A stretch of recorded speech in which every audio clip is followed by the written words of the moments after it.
Hello everyone, welcome to the physics class. So today we are going to discuss the topic that is projectile motion. You can see here projectile motion.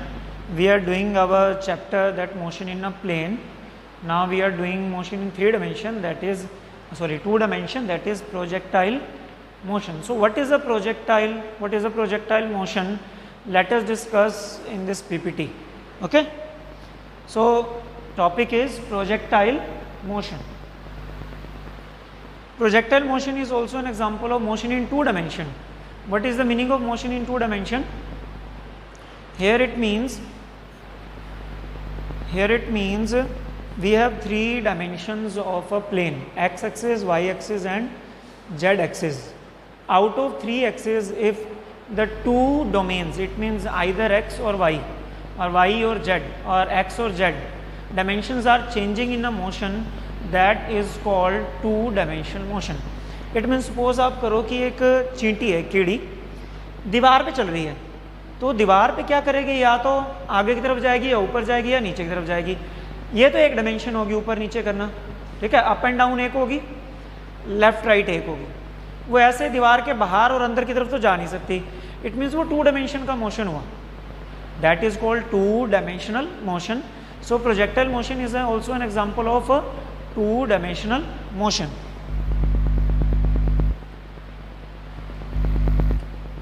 So first of all we should know what is a projectile, कि एक projectile क्या होता है. Okay, look at here. When a body is in free motion, moving through the air without any force apart from gravity or air resistance, it means अगर आपके पास एक body है, वो एयर में ट्रैवल कर रही है. इट मीन्स मान लीजिए कि मेरे पास एक चौक है, आई हैव अ चौक. इसको अगर मैं फेंकता हूँ तो मेरे हाथ से छूटने के बाद, और जब तक ये ग्राउंड को टच नहीं कर जाता, दैट इज इन एयर, तो कि वो एयर में ही है. तो अगर वो एयर में रहेगा तो दैट इज अ प्रोजेक्टाइल. जब वो एयर में होगा तो उसके ऊपर कौन सा फोर्स लग रहा है? ओनली एंड ओनली ग्रेविटी लगेगा या एयर का रेजिस्टेंस लगेगा. एयर का रेजिस्टेंस मतलब एयर भी हर एक मोशन को अपोज करती है. आपने देखा होगा कि कभी हम कोई भी व्हीकल अगर चला रहे हैं, 2 व्हीलर, तो क्या होगा, हम जितनी स्पीड से जाते हैं उतनी हवा हमें सामने से उतनी तेज लगती है. तो हवा जो होती है वो हमारे मोशन का क्या करती है? अपोज करती है. तो अपोज करना मतलब ग्रेविटी और एयर रेजिस्टेंस ही लगेगा, उसके ऊपर कोई और फोर्स नहीं लगेगा. अगर मैं इस चौक को अपने हाथ से छोड़ देता हूँ तो मेरे हाथ से निकलने के बाद इसके ऊपर कोई और फोर्स नहीं लग रहा, तो it means that is a projectile. अगर हम बात करें, गेम होती है जेवलिन थ्रो. जेवलिन थ्रो आपने गेम देखी होगी. जेवलिन जो भाला फेंकना होता है, कि एक भाला होता है, ऐसे प्लेयर आता है और उसको भाग के और उसको ऐसे फेंकता है. तो ये जेवलिन को फेंकना, it means that is also a projectile motion. That is also an example of a projectile motion. Normally air resistance is ignored, so the only force acting on the object is the force due to gravity. एक चीज़ सबसे important जो हमने यहाँ पे ध्यान रखनी है, कि जब भी हम प्रोजेक्टाइल को डिस्कस कर रहे हैं तो हमने क्या करना है, we will neglect the air resistance. हम ये मान के चलते हैं कि एयर का कोई भी रेजिस्टेंस नहीं है, एयर का कोई भी इफेक्ट नहीं है किसके ऊपर? जो प्रोजेक्टाइल एयर में है. एयर का रेजिस्टेंस हम नेगलेक्ट मान के चलेंगे, और तो सिर्फ कौन सा फोर्स लगा? That is only gravity. तो सिर्फ ग्रेविटी का फोर्स उसके ऊपर लगा. ओके, तो इट मीन्स जब हम प्रोजेक्टाइल को डिस्कस करेंगे तो सिर्फ और सिर्फ हम ये मान के चलेंगे, there is only gravity force on the projectile. There is only gravity force on the projectile. Okay, no air resistance is there. And next, कुछ पॉइंट्स हमने assertions पहले ही मान के चलनी होती है. जब भी आप प्रोजेक्टाइल को डिस्कस कर रहे हो, 2 पॉइंट्स हमने मान के चलना है. पहला, कि एयर रेजिस्टेंस नहीं है, कि एयर रेजिस्टेंस नहीं है, एयर कोई भी फोर्स नहीं लगा रही, ओनली ग्रेविटी का फोर्स लग रहा है. दूसरा, हॉरिजॉन्टल मोशन. अगर हॉरिजॉन्टल डायरेक्शन की हम बात करें, हॉरिजॉन्टल डायरेक्शन में मोशन हमेशा यूनिफॉर्म रहेगा, उसकी वेलोसिटी चेंज नहीं होगी. हमें एक चीज़ पता है कि हमेशा वेलोसिटी चेंज होती है फोर्स से, और फोर्स जब प्रोजेक्टाइल एयर में है तो हम देखते हैं, जैसे ये एक प्रोजेक्टाइल एयर में है, ये एक प्रोजेक्टाइल है, मान लीजिए यहाँ पे है कोई भी प्रोजेक्टाइल, तो उसको ग्रेविटी तो नीचे की तरफ खींच रही है, ग्रेविटी का फोर्स लग रहा है, और कोई फोर्स इसके ऊपर है नहीं, हॉरिजॉन्टल डायरेक्शन में इसके ऊपर कोई फोर्स नहीं होगा। जब तक हॉरिजॉन्टल डायरेक्शन में कोई फोर्स नहीं होगा तब तक उसकी हॉरिजॉन्टल वेलोसिटी चेंज नहीं होगी। तो हॉरिजॉन्टल का जो मोशन है वो यूनिफॉर्म रहेगा। यूनिफॉर्म का यहाँ क्या मतलब है कि अगर हमने यहाँ से हॉरिजॉन्टल डायरेक्शन में उसको 10 मीटर पर सेकंड की स्पीड से फेंका था, तो यहाँ भी उसकी 10 मीटर पर सेकंड रहेगी, हॉरिजॉन्टल की बात कर रहा हूँ, यहाँ भी 10 मीटर पर सेकंड रहेगी और यहाँ भी 10 मीटर पर सेकंड रहेगी। ओके, लेकिन अगर हम वर्टिकल की बात करें, यहाँ वेलोसिटी कम है, यहाँ वेलोसिटी ज़्यादा होगी। क्यों? क्योंकि ग्रेविटी इफेक्ट ज़्यादा हो जाएगा। जितनी ज़्यादा फोर्स से अर्थ उसको नीचे खींचेगी उतनी उसकी वेलोसिटी, वर्टिकल वेलोसिटी ज़्यादा होगी। तो ये सारी चीज़ें डेरिवेशन के अकॉर्डिंग अभी हम आगे समझेंगे। तो अब हम कर रहे थे कि टाइप ऑफ प्रोजेक्टाइल, प्रोजेक्टाइल कितने टाइप्स के होते हैं। There are 3 types of projectile depending upon the values of angle between the initial velocity and the x axis.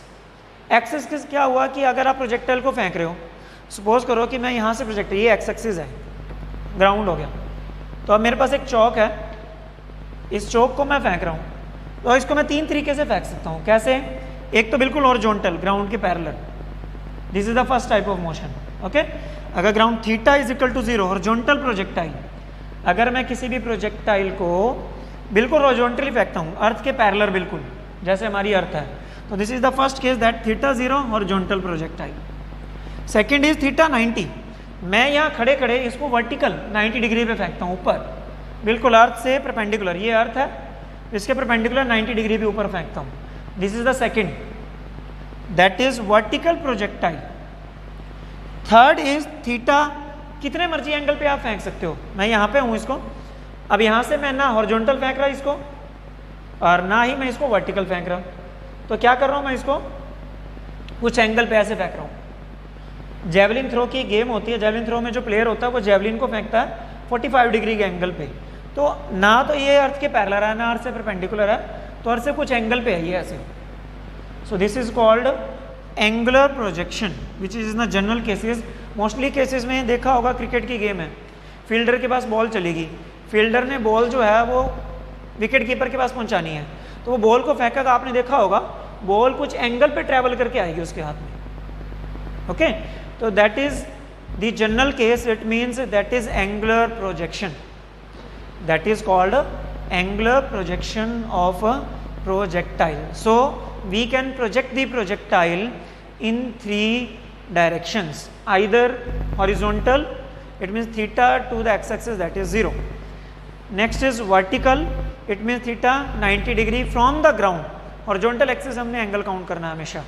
And third one is angular projection, it is called at the angle between 0 to 90 degree, whatever the angle value is, 30 भी हो सकती है, 40 भी हो सकती है, 45 भी हो सकती है, 60 भी हो सकती है, किसी भी एंगल पे अगर हम प्रोजेक्टाइल को फेंक दे, that is angular projection, that is called angular projection of projectile. Okay, so move on to the next. First of all हम बात करेंगे हॉरिजॉन्टल प्रोजेक्टाइल। सबसे पहले बात हम क्या कर रहे हैं, horizontal projectiles. Horizontal projectile it means हमने प्रोजेक्टाइल को हॉरिजॉन्टली फेंकना है। Okay, horizontal projectiles are easiest to work with. सबसे आसान तरीके से प्रोजेक्टाइल को जो फेंकना होता है that is horizontal projection of projectile. तो घर में भाई बहन की लड़ाई होती है, कोई भी चीज़ उठा के एक दूसरे के ऊपर फेंक दी, तो सामने खड़ा तो बिल्कुल सीधी फेंकोगे, कई बार एंगल पे हम फेंक देते हैं, तो that also an example of projection. अगर हम उसको बिल्कुल सीधी फेंकते हैं तो it means that we are doing the horizontal projection of projectile. Only formulas use in the horizontal. जब किसी भी प्रोजेक्टाइल को हम हॉरिजॉन्टल डायरेक्शन में प्रोजेक्ट करते हैं तो उसमें सिर्फ एक ही फॉर्मूला यूज होगा, वो क्या है देखो, x equals ut। What is x? x is the distance travelled by the projectile, x is the distance traveled by the projectile.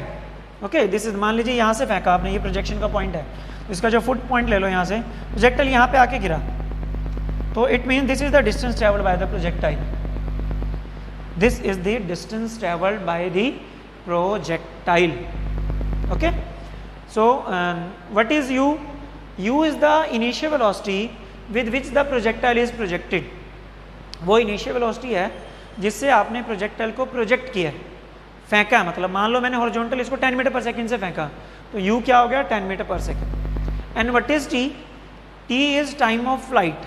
Time of flight mean जितने टाइम के लिए प्रोजेक्टाइल एयर में रहा, यहाँ से आपने फेंका और यहाँ तक आ गया, तो जितने टाइम के लिए प्रोजेक्टाइल एयर में रहा, इसका ये टाइम हम काउंट करेंगे. So this is the time of flight. This is called the time of a flight. Okay, so these are the some important points. This is the general discussion of horizontal projectile. इनकी derivations भी आएंगी, अभी हम आगे derivations भी करेंगे. Horizontal projectiles are the most basic only formula used in the horizontal direction. तो एक ही है मानेंगे. और horizontal projectile में यहाँ एक स्पेशल बात लिखी हुई है, that is constant speed. यहाँ कांस्टेंट स्पीड का क्या मतलब है, हम पहले डिस्कस कर चुके हैं कि जब भी कोई प्रोजेक्टाइल एयर में होता है तो उसके ऊपर दो फोर्स लगती हैं. एक तो लगती है ग्रेविटी और एक लगता है एयर रेजिस्टेंस. ग्रेविटी तो होगी वर्टिकल फोर्स, वर्टिकली जो लगेगा. अब जो एयर रेजिस्टेंस है वो हॉरिजॉन्टल का फोर्स होता है, और एयर रेजिस्टेंस को हम नेग्लेक्ट मान के चलते हैं कि एयर रेजिस्टेंस लग ही नहीं रहा. जब हम एयर रेजिस्टेंस को नेग्लेक्ट मान के चलेंगे, एयर रेजिस्टेंस नहीं लग रहा, तो अगर जब तक हॉरिजॉन्टल फोर्स ही नहीं लगेगा तब तक वेलोसिटी चेंज नहीं होगी. इसलिए हॉरिजॉन्टल की जो वेलोसिटी होती है वो हम हमेशा कांस्टेंट मान के चलते हैं. हॉरिजॉन्टल की जो स्पीड है, वेलोसिटी है, दैट इज कांस्टेंट, वो हमेशा कांस्टेंट ही रहेगी. तो हॉरिजॉन्टल प्रोजेक्टाइल में एक चीज ध्यान रखनी है आपने, horizontal velocity is always remains constant, वो कभी भी चेंज नहीं होती. ओके, हॉरिजॉन्टल प्रोजेक्शन क्या है? Vertical direction is just free fall. अब देखो, हम प्रोजेक्टाइल को अगर फेंकेंगे, ऑब्वियस सी बात है कि ये चौक है, मेरे हाथ से मैं अगर चौक को फेंक रहा हूँ तो ऑब्वियस सी बात है मैं इसको फेंकूंगा तो सीधा इनिशियली, तो क्या ये हमेशा सीधा ही जाएगा? सीधा नहीं जाएगा. कुछ टाइम के बाद ये क्या हो जाएगा, कर्व्ड कर जाएगा. तो अगर हम इसको सीधा फेंकेंगे तो क्या होगा, हमेशा तो सीधा जाएगा नहीं, ऑब्वियस सी बात है. आप फेंक के देख लेना किसी भी चीज़ को, हल्की सी चीज़ फेंकना, कहीं कोई मोबाइल उठा के फेंक दो, तो कोई भी हल्की सी चीज़ को अगर आप फेंकोगे थोड़ी देर तक वो सीधी जाएगी कुछ टाइम, और फिर उसके बाद पैराबोलिक पाथ कर जाएगी, जैसे ये आपको दिखाया हुआ. पहले तो कुछ सीधा और फिर क्या कर जाएगी, पैराबोलिक पाथ करते हुए ग्राउंड को ये टच करेगी. इट मीन्स स्टार्टिंग में तो चलो हॉरिजॉन्टल मोशन रहा, लेकिन बाद में हॉरिजॉन्टल और वर्टिकल दोनों मोशन हो जाते हैं. हॉरिजॉन्टल और वर्टिकल दोनों मोशन हो जाएंगे. देखो, all of the initial velocity is in the x direction. मतलब वर्टिकल इनिशियल की हम बात करते हैं, बात की इनिशियल की बात करें, इनिशियल वेलोसिटी किस डायरेक्शन में होगी? इनिशियल वेलोसिटी हमेशा हॉरिजॉन्टल डायरेक्शन में होगी, वर्टिकल में तो होगी नहीं. तो यहाँ क्या लिखा हुआ है ध्यान से अगर आप देखो, दो सिंबल्स है, मान लो एक ux और एक uy. u हम किसके लिए यूज करते हैं?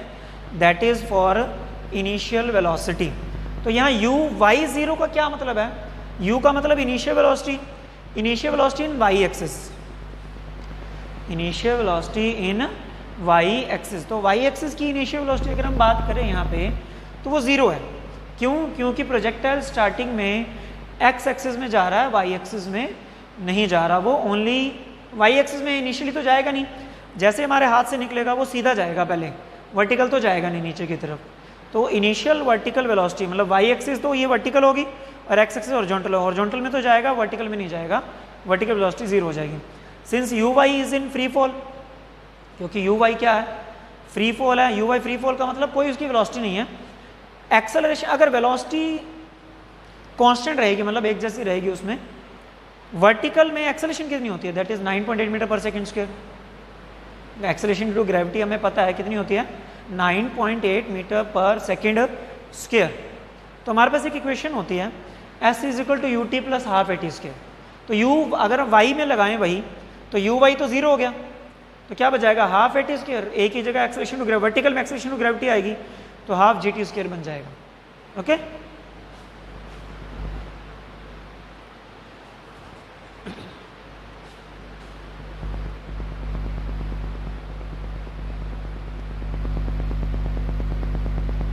एग्जाम्पल है हमारे पास यहाँ पे, a person decide to fire a rifle, एक पर्सन ने डिसाइड किया कि एक राइफल को वो फायर करेगा हॉरिजॉन्टली, सीधा bullet, at a bullseye, bullseye एक सर्कल है, उसके ऊपर सेंटर उसका बुल्सआई जो उसका टारगेट है। The speed of the bullet as it leaves the barrel of the gun is 890 metre per second. मतलब बुलेट जब गन के बैरल से निकली, मतलब माउथ जो होता है उसका वहां से निकली, तो कितनी स्पीड से निकली, दैट इज 890। हॉरिजॉन्टली निकली होगी क्योंकि राइफल हॉरिजॉन्टल है, राइफल हॉरिजॉन्टल है तो हॉरिजॉन्टली निकलेगी बुलेट उसकी सीधी, तो हॉरिजॉन्टल वेलोसिटी दे रखी है। He is now to the ideas of projectile motion, so doesn't aim high and the bullet strikes the target 1.7 metre below the centre of the bullseye. Hit कहाँ करना था उसने, बुल्सआई पे, सेंटर पे, लेकिन ऑब्वियस सी बात है कि वो प्रोजेक्टाइल मोशन करेगी बुलेट, हमेशा तो सीधी जाएगी नहीं।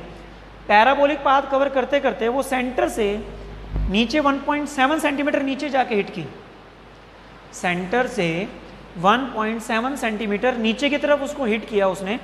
What is the horizontal distance between the rifle and the bullseye, तो आपको ये हॉरिजॉन्टल डिस्टेंस कैलकुलेट करना है कि जो जहाँ से राइफल से बुलेट निकली, जहाँ राइफल थी और जो बुल्सआई थी, जहाँ ये टारगेट था, उन दोनों के बीच का हॉरिजॉन्टल डिस्टेंस आपको कैलकुलेट करना है। तो this is the diagram, bullseye, horizontal velocity, speed उसकी बता रखी है कितने पे नीचे, वर्टिकल डिस्टेंस अपने को दे रखा है अभी कितना वर्टिकल डिस्टेंस पे उसने कवर किया। What is the horizontal distance between the rifle and, ये हमने कैलकुलेट करना है। ओके तो अब हमें क्या क्या गिवन है, पहले तो ux, हॉरिजॉन्टल डायरेक्शन में बुलेट की velocity that is 890 metre per second. ये y का मतलब वर्टिकल डिस्टेंस कितना है, 1.7 सेंटीमीटर, इसको हमने मीटर में कन्वर्ट कर लिया, 1/100 से सेंटीमीटर 0.017 मीटर। अब x एक्सिस में तो एक्सेलरेशन 0 है, क्यों है, क्योंकि x एक्सिस में वेलोसिटी चेंज नहीं होगी, कांस्टेंट रहती है, और वेलोसिटी कांस्टेंट तो एक्सेलरेशन 0। वर्टिकल की एक्सेलरेशन कितनी होती है, that is 9.8 metre per second के। यू वाई का मतलब वर्टिकल डायरेक्शन में इनिशियल वेलोसिटी थी नहीं, राइफल से जो बुलेट है वो सीधी निकली है स्ट्रेट, तो यू वाई 0 है। ये फिगर था आपके पास, आपको हॉरिजॉन्टल डिस्टेंस निकालना है जिसको हमने डी एक्स लिखा हुआ है।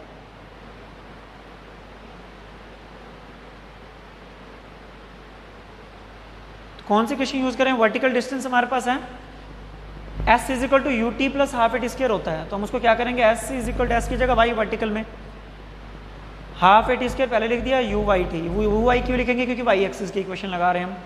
टू फाइंड टाइम, पहले टाइम निकलेगा भी कितना टाइम उसको लगा, क्योंकि डिस्टेंस का क्या फॉर्मूला होता है, x is equal to u t होता था। तो हॉरिजॉन्टल डिस्टेंस निकालने के लिए आपको क्या चाहिए, u और t चाहिए। तो इनिशियल वेलोसिटी तो हमें पता है, लेकिन हमें t नहीं पता, टाइम हमें पता करना है, तो टाइम हमें पहले पता करना पड़ेगा कि टाइम क्या है। तो टाइम निकालते हैं, यहाँ से यू वाई 0 है, यू वाई तो कटी हो गया, दैट इज 0, तो क्या बचेगा, y is equal to half a y t square, 2 उधर चला गया, ए वाई नीचे चला जाएगा, स्क्वायर का अंडर रूट, तो टाइम क्या बन गया, 2y by a y under root, y की वैल्यू हमने ये पुट कर दी, वर्टिकल डिस्टेंस, एक्सेलरेशन हमें पता है, सॉल्व करने पर ही आ गया 0.059 सेकेंड्स। इसका मतलब बुलेट को उस बुल्सआई तक जाने में, मतलब टारगेट तक जाने में 0.059 सेकेंड्स का टाइम लगा।